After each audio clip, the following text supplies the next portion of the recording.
Hello students, in this video we will cover a topic from space physics. What is the Earth as a planet? So Earth is a member of the solar system and the Sun, along with other celestial bodies that revolve around it, it forms the solar system. And these celestial bodies include planets, natural satellites, comets, asteroids, and minor planets. Besides these, dust particles and gases are also present in the solar system. So, Earth is one of the 8 planets that revolve around the Sun, and it is situated third nearest to the Sun. It is the fifth largest planet. 71% of the Earth is covered with water. Therefore, from outer space, it appears blue, and so the Earth is called as the blue planet. Earth's distance from the Sun is considered to be one of the basic reasons why it supports life. Shape of Earth. Our Earth has a very unique shape. It resembles a sphere and we often termed it as a spherical in broader sense. We say that the shape of the Earth may be spherical. But it is not a perfect sphere. Our Earth is not a perfect sphere. And we can see that the radius at the equator is larger than that at poles. We can see here that the equatorial diameter is more than the polar diameter. So the shape of the Earth is termed as zooid. The term what we use to describe the shape of the Earth is zooid. Earth's life sustaining capacity.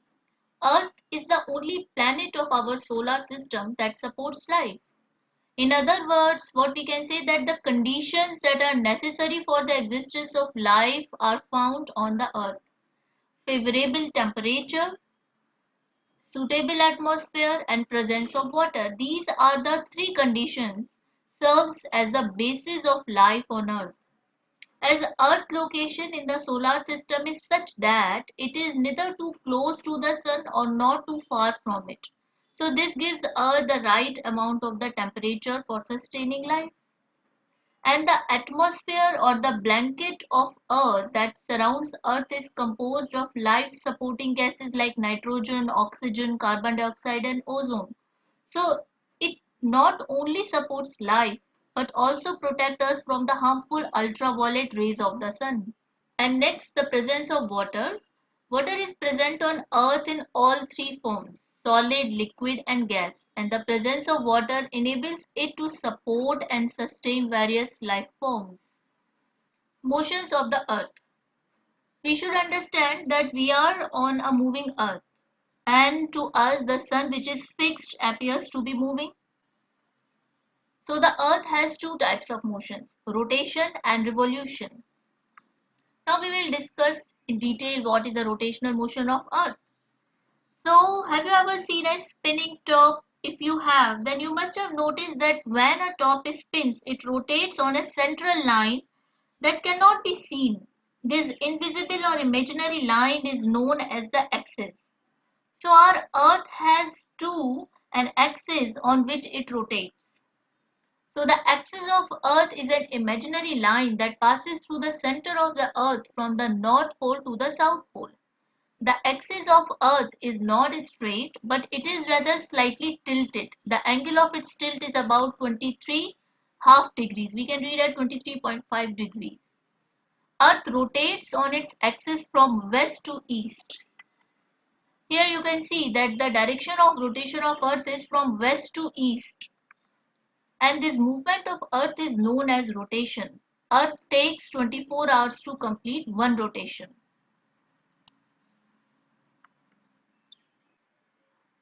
Effects of Earth's rotation. The important effect is that Earth's rotation causes day and night, and Earth's rotation also influences size and position of shadows, winds, and ocean currents. Due to the Earth's rotation on its axis, the half of the Earth that faces the sun has day, and the other half of the Earth that faces away from the sun has night. Thus, we move from darkness to light and back to darkness, and so on. As the direction of Earth's rotation is from west to east, we see the sun rising in the east and setting in the west. Revolution. While rotating on its axis, Earth also moves around the Sun. Here, Earth also moves around the Sun on a fixed path, and this fixed path is known as the orbit. The movement of Earth on its orbit around the Sun is called revolution. The orbit of Earth is not circular, it is elliptical. And to complete one revolution on its orbit, Earth takes 365 days and 6 hours. Leap year. Why a leap year? For ease in calculation, 365 days are taken for a year and remaining 6 hours are added up so that there is an extra day every fourth year. Now 6 multiplied by 4 give you 24 hours. So there are 1 day extra for every fourth year. And this extra day is added to a month of February. So we call such a year as a leap year. Effects of Earth's revolution. Earth's revolution has two significant effects. Number one effect is formation of season, and number two effect is variation in the length of days and nights. Now, formation of season. You must have noticed that the weather changes during the year, and the summer heat, the chillness of winter, the spring flowers, the leaves shedding of autumns are all familiar to us. There are more or less regular changes that get repeated annually, and we call them seasons. So, winter, summer, autumn, spring, these are the four important seasons. The seasons are caused due to the revolution of Earth. As the axis of Earth is tilted while revolving around the Sun in its orbit, a certain part of Earth gets closer to the Sun, and the two hemispheres do not get the same amount of sunlight at the same time. Here we can see that the northern hemisphere is shown tilted toward the sun, as this is the equator which divides the earth into two equal hemispheres. This is the northern hemisphere and this is southern hemisphere. So here we can see that the northern hemisphere is shown tilted toward the sun and it gets more sunlight and has a summer season. And the reversal of this situation is shown here, where the northern hemisphere is tilted away from the sun as it gets less sunlight and it has winter. So when there is a summer in the northern hemisphere, there is a winter in the southern hemisphere. Likewise, when there is a winter in the northern hemisphere, there is a summer in the southern hemisphere. Australia celebrates Christmas as a summertime festival. Australia, being in the southern hemisphere, has summer when the people of northern hemisphere have winter. Now, revolution of Earth and its effect is continue here.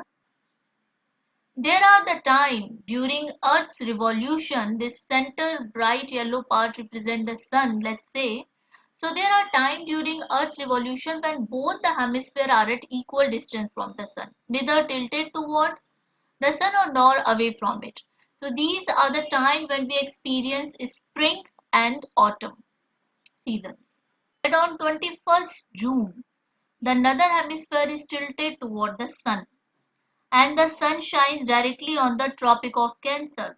So, on this day, the northern hemisphere has the longest day and shortest night of the year. This is known as summer solstice. The situation is reversed on 22nd December, when the southern hemisphere is tilted toward the sun. On this day, the sun shines directly on the Tropic of Capricorn, and this day is marked as longest day and shortest night of the year in southern hemisphere. This is known as winter solstice. On 21st March and 23rd September, the sun shines vertically over the equator. Both these days are marked by equal length of day and night. 21st March is known as a spring or vernal equinox and 23rd September is called autumn equinox.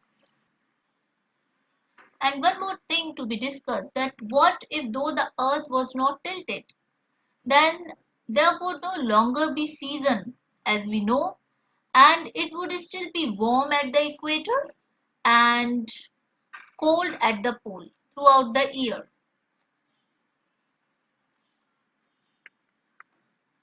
Well, thank you very much for watching this video. We will upload next video with more topics from this unit, space physics. Thank you very much once again.